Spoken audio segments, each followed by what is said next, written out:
வணக்கம். இது தாத்தா பாட்டி லைஃப் ஸ்டைல். இன்றைக்கி என்ன பார்க்க போகிறோன்னா, சிறுகடிக்க ஆசை நாடகத்தை பற்றி. அதில் இன்றைக்கி விஜயாவை பார்க்குறக்காக அருணுடைய அம்மா வராங்க. அவங்க வந்து பார்த்து பேசுகிறாங்க. இந்த மாதிரி நீ உங்கள் பையன்கிட்ட சொல்லி இந்த மாதிரி கல்யாணம் பண்ணி வைங்க, இந்த மாதிரி உங்கள் மருமகளோட தங்கச்சி என் பையன் லவ் பண்ணுறான், உங்கள் பையன் தான் தடங்கலாக இருக்காப்புல, அவங்களுக்குள்ளே ஒரு சின்ன மனஸ்தாபம் இருக்குது, அதனால இப்படி பண்ணுறாப்புல, நீங்கள் சொல்லி செஞ்சு வைங்க, நீங்கள் தானே பெரியவங்க. ஏதோ கோவம் வந்துருச்சு இந்த அம்மாவுக்கு. நான் பெரியவளா, நீலாம் என்ன பாப்பாவா, எதுக்கெடுத்தாலும் சண்டைக்கு போடுறது, காசுன்னு அலையிறது, பணக்காரங்கிட்ட மட்டும்தான் நான் பேசுவேங்கிற மாதிரி திமிர்த்தனம் பண்ணுறதா இருக்குது அந்த கேரக்டர், விஜயா கேரக்டர். பேசிட்டு சொல்கிறாங்க, தெரியாமல் வந்துட்டேம்மா, உங்கள் பையன்கிட்ட சொல்லி ஏதாவது பண்ணுவீங்கன்னு நினச்சி வந்தேன், ஆனால் நீங்கள் வேறு மாதிரி இருக்கீங்க, நான் கிளம்புறேன்னு. என் பையனுக்கு எனக்கு என் சம்மந்தமே கிடையாது, அப்புறம் எதுக்கு அந்த பூக்காரிகை வீட்டில் போய் நான் பேச போகிறேன், எனக்கு அதுக்கும் சம்மந்தம் இல்லை, நீங்கள் போகலாம் அப்படின்னு திமுறா பேசுது. அவங்க போயிட்டாங்க. அப்புறம் இங்கே இப்போ பக்கம் பார்வதியில் சொல்லிட்டு வருது, நாளைக்கு வந்து மனோஜுக்கு கட்டு பிடிக்கிறோம், வாயில் கட்டு, வாயில் வீங்குனதுக்கெல்லாம் கட்டு போடுவாங்க,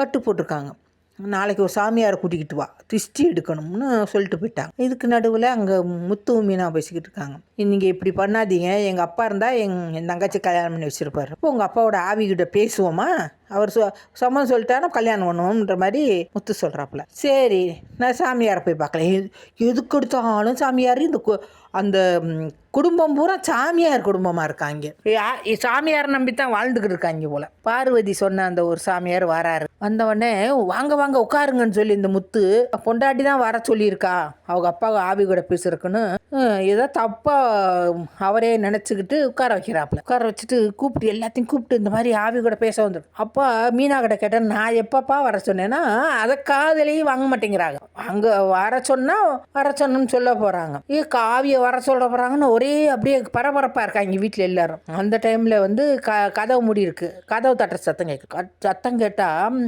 பயப்படுறாங்க, ஆவி வந்துருச்சான். அந்த ஆள் ஒன்றுமே பண்ணலை, எப்படி ஆவி வரும், ஆவி வந்துருச்சுன்னு பயந்து போய் அப்புறம் கதவை திறந்தா அந்த பார்வதி நிற்கிது. அதுக்குள்ளேயும் இந்த அம்மா விஜயா ஓன்னு கத்துது, மென்டல் மாதிரி நாடகம் எடுக்கிறாங்களான்னு எனக்கு தெரியல. அப்புறம் உள்ளே வந்துட்டாங்க. அந்த எல்லாரும் வந்து பேசும்போது அவங்க சொல்லுது, நான் சொன்ன சாமியார் தான் இவர், மனோஜுக்கு வாயில் கட்டை பிரிச்சுட்டு திஷ்டி எடுக்க வந்திருக்காரு, திஷ்டி எடுக்க சாமியார் வர்றாராம், திஷ்டி எடுக்கிறாங்க.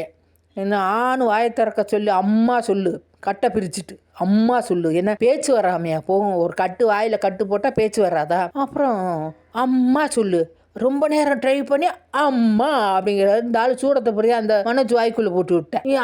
அப்படியே பானு வாய் 3 மணிக்கு இருக்காப்புல. இந்த பக்கம் பார்த்தா ரோகிணி அவங்க இந்த மகேஷன் பேசி டார்ச்சர் பண்ணிக்கிட்டு இருக்காப்புல.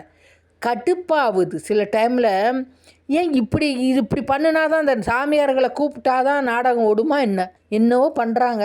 பார்க்கலாம் நாளைக்கு என்னென்னு. வணக்கம்.